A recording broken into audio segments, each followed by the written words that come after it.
চুপচাপ বসে আছে প্রত্যেকটা কবুতরই। দেখেন এখানেও বেশি গরম লাগতেছে, কিন্তু বেশি গরমে আমি যে কাজটা করে থাকি সেটা হলো আমার বারান্দায় আমি ফ্যান চালিয়ে রাখি। আসসালামু আলাইকুম প্রিয় কবুতর প্রেমী ভাই ও বোনেরা, কেমন আছেন সবাই? আল্লাহর অশেষ রহমতে ভালোই আছি। তো কবুতর ঘরে আমি গরমের দিনে যে বিশেষ কাজটা করি সেটা হচ্ছে ফ্যান টাঙিয়ে রাখি। এই যে দেখুন ফ্যান কিন্তু ঘুরতেছে, তাতে কবুতরের ঘর ঠান্ডা থাকে, কবুতরগুলো সুস্থ থাকে।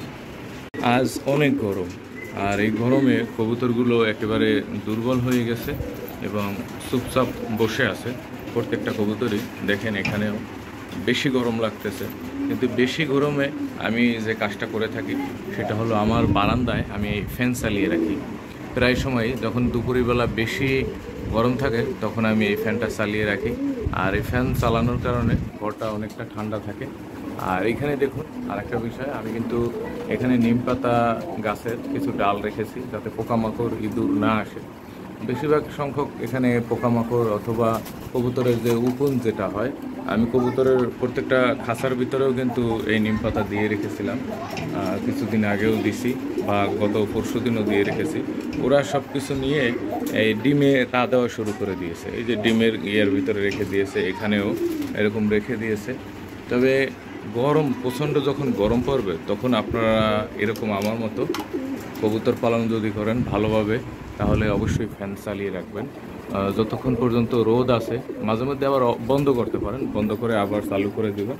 আর আমার এই পায়রাটা দেখুন, ও কিন্তু আজকে এই বাচ্চা ফোটার পর থেকে, মানে ডিম থেকে বাচ্চা ফুটে বের হওয়ার পর থেকেই ও ডাকাটাকে শুরু করে দিয়েছে।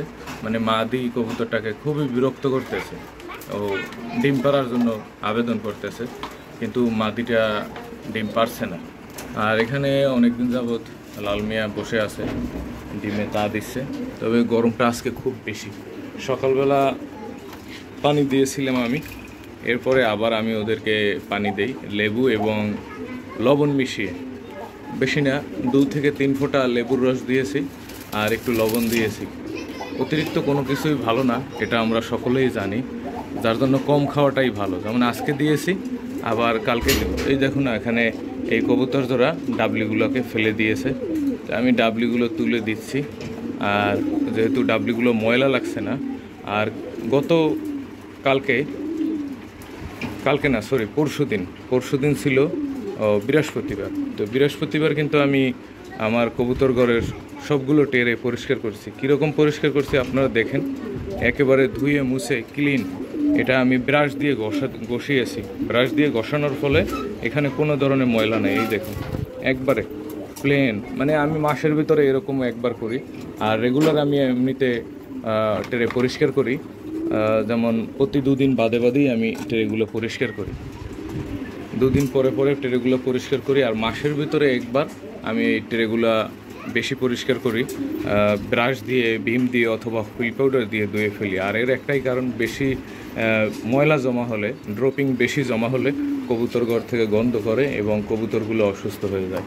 আমরাও অসুস্থ ফিল করি, যার কারণে আমি বেশি পরিষ্কার করে রাখি। তবে ভিডিওর শেষে আবারও বলি, এরকম ফ্যান টাঙিয়ে রাখবেন আপনার কবুতর ঘরে, তাহলে আপনার কবুতর সুস্থ থাকবে, আর পাশাপাশি ভালো খাবার তো দিবেনই।